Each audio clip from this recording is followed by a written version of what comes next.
So you're asking me, what is Israel's response to reports of a potential offer from Hamas of the partial release of hostages in exchange for a ceasefire, or the Qatari track of some hostages being released for Palestinian women and children prisoners?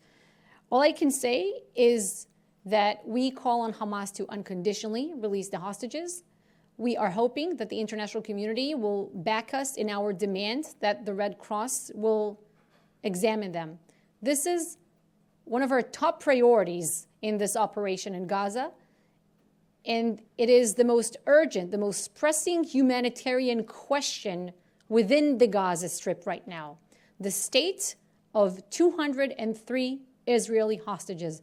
As you know, there are some dual nationality holders and foreign citizens there as well. More questions.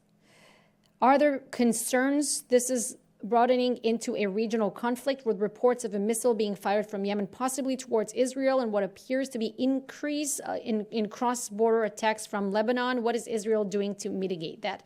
So we said very clearly that our enemies on other fronts, not just Hamas in the south, other adversaries across the region, including Hezbollah in the north, should not be trying us, because Israel has fought wars on combined fronts in the past. Israel has won them.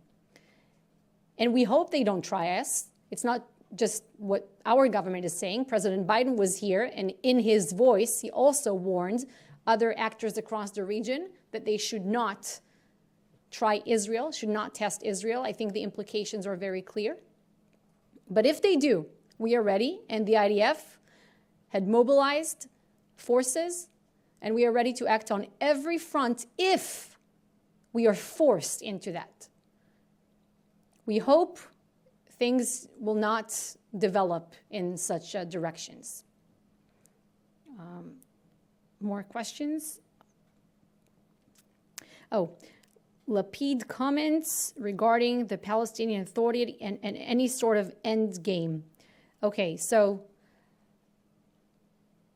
you're asking about the end game. Right now, the end game of Israel's actions is to make sure that we dismantle Hamas's military capabilities in Gaza, and that by the end of this war that we didn't start and we were dragged into by Hamas after they carried out the October 7th massacre and butchered our people, we will make sure that they will no longer have these military capabilities to hurt us like that ever again, and that they will also lack the motivation to hurt us like that ever again. So that means that we will have to change the reality in Gaza for the coming decades, because Israel as a nation, we have decided that we can no longer live next to a murderous, bloodthirsty monster named Hamas. So that is the end game right now.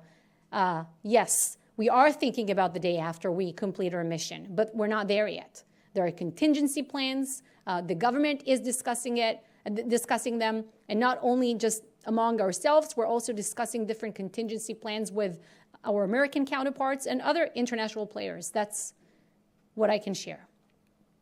Let's see if we have more questions. One second.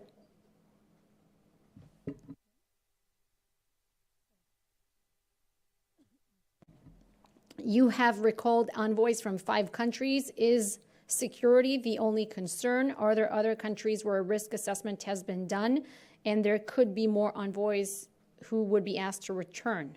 That's from India Today, Gita. Okay, so Gita, important question here. I think it should be referred to our foreign ministry. They know what they're doing. They're the one issuing, these requests, these calls. And obviously, security is the top priority. Security is the top priority. Yes.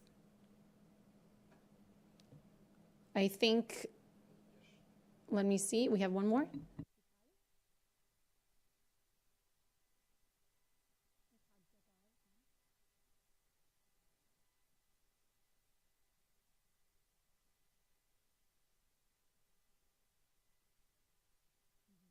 Okay, you're asking about the humanitarian aid, Rafah border, and the exit of non-combatants through that border.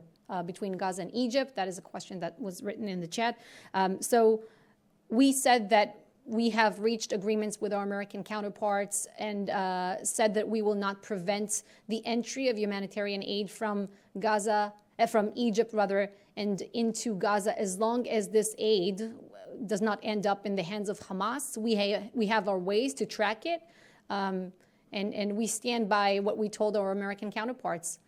So aid could reach southern Gaza, where we told the Palestinian civilians that they should evacuate. They should evacuate from the north to the south, where aid will be available in the safer havens.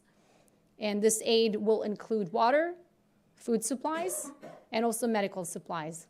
Again, under the condition that these supplies do not end up in the hands of Hamas, because we will not allow anything to be repurposed to serve Hamas's war machine and murderous intentions against us. That concludes our daily briefing for today. Thank you.